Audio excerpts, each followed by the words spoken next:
Tech Cocktail Conversations, candid insights from startup founders, entrepreneurs, and thought leaders from around the globe.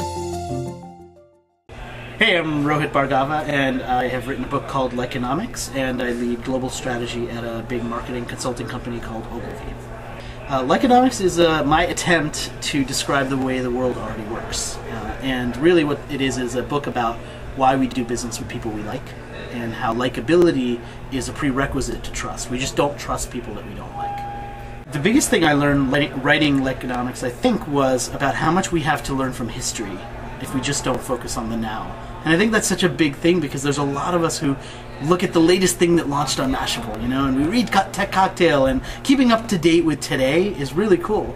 But if you go backwards to the late 1800s and cartography of all things, which is one of the things that I did and I learned from, I mean, it's an amazing story of entrepreneurship and startup environment in 1888. And I think that we tend to forget how much we can learn from history and focus too much on what we can learn from the guy who just sold the company to Facebook. The entrepreneurship approach, I think, to launching something like a book is, first of all, you got to realize that you sort of have a perishable product. Because the book doesn't necessarily go out of date, but the clock does start ticking the moment the book comes out.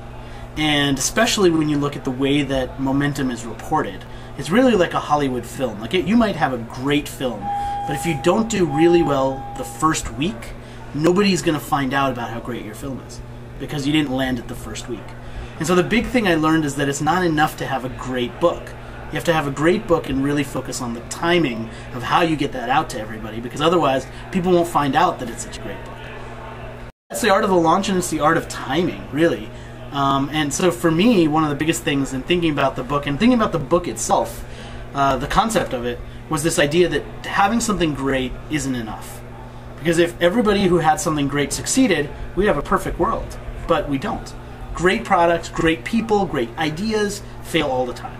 And the reason why they fail is because of a lack of the right connection to the right people.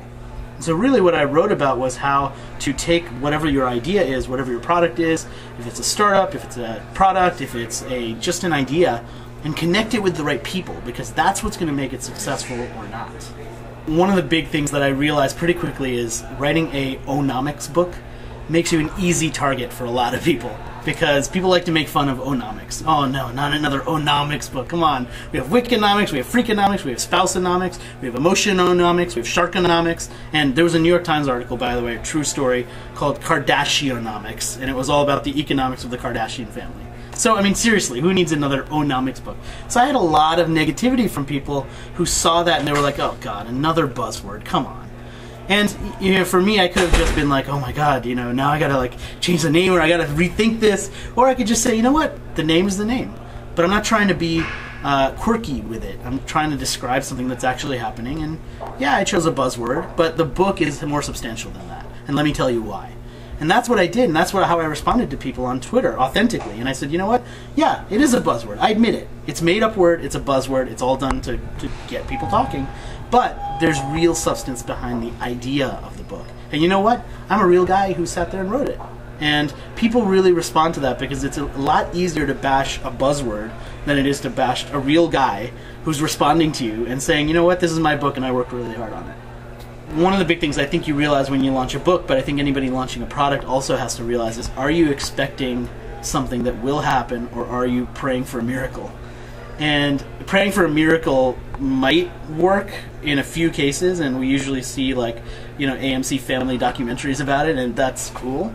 But if your business strategy is hoping for a miracle, that's not really going to work for anybody.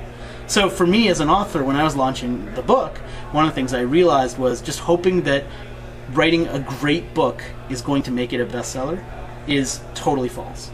Because it's not about the quality of the product. It's about the idea that you got to get the right people to read it at the right time. You got to get the right momentum behind it so that you go to the outer circle, right?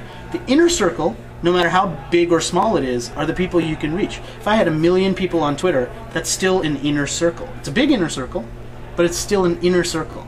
And the real challenge is for a book or a product, how do you get beyond the inner circle? How do you get beyond the people who actually know you or who know a friend of a friend to that next circle? And that's all about momentum. It's all about the third degree of connection. It's all about, when LinkedIn shows you this many people connected to this many people, it's the third thing. That third rung, that's when you reach everybody.